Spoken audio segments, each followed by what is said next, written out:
स्वागत है students. Question है कि rigid bar of mass m is supported symmetrically by three wires of length l. These those at end are copper and the middle one is iron. The ratio of their diameters if each is to have the same tension is equal to. देखो पहले तो एक rigid bar draw करते हैं। इस तरह से एक रिजिड बार है,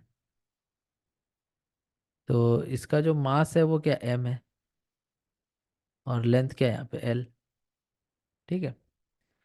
अब इसको सिमेट्रिकली सपोर्ट देना है, तो सिमेट्रिक सपोर्ट हमको देना है अलग अलग रॉड लगा करके।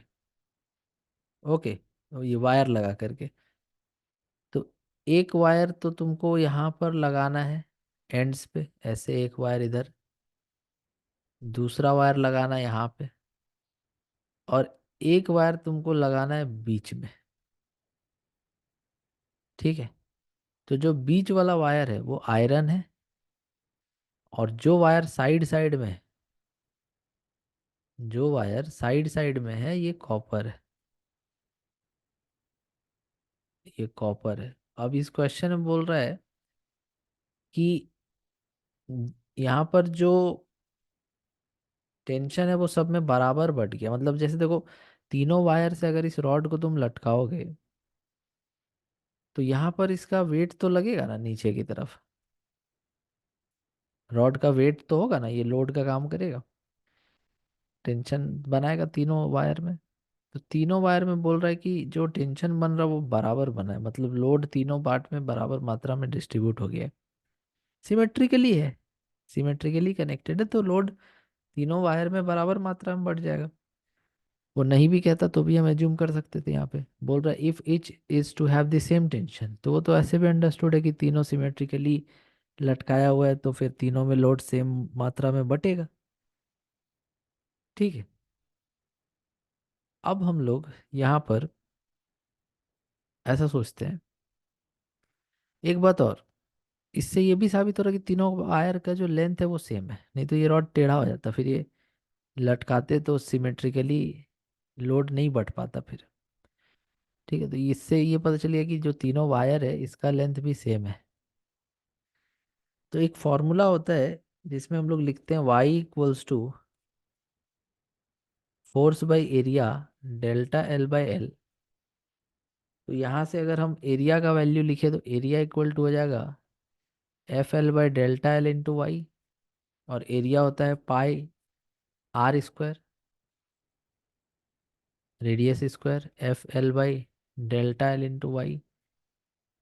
तो यहाँ से r बराबर क्या हो जाएगा, FL/ΔL × y × पाई का रूट। अब देखो सेम क्या क्या है, तो तीनों वायर में जो लोड है वो सेम मात्रा में टेंशन है, तीनों वायर का लेंथ सेम है, इलोंगेशन सेम है।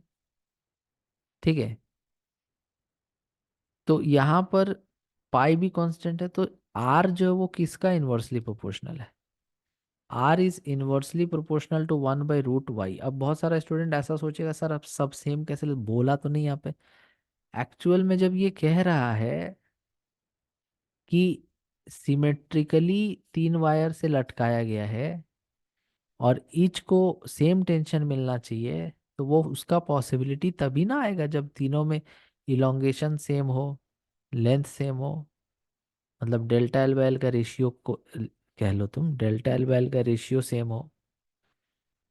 ठीक है। तीनों में लोड बराबर मात्रा में बढ़ जाए टेंशन। नहीं तो फिर जैसे मान लो तुम एक वायर को यहाँ लगा दो, एक वायर को यहाँ लगा दो एंड पे, तो दोनों का लेंथ मान लो सेम है, फिर भी इनमें टेंशन सेम नहीं होगा क्योंकि सिमेट्रिक नहीं है। तो ये सब क्वेश्चन पढ़ने के बाद अंडरस्टूड हो जाएगा। तो अब यहाँ पर ये जो फाइनल एक्सप्रेशन है ना यही काम आने वाला है। अगर radius is inversely proportional to 1/√γ या y, then diameter is also proportional to 1/√y। That means हम डायमीटर निकालना चाहते हैं किसका, डायमीटर का रेशियो निकालना चाहते हैं यहाँ पे कॉपर और आयरन का, diameter of the copper by diameter of iron. Okay. Is equal to root under, उल्टा लिखना पड़ेगा इधर, इन्वर्सली प्रोपोर्शनल है।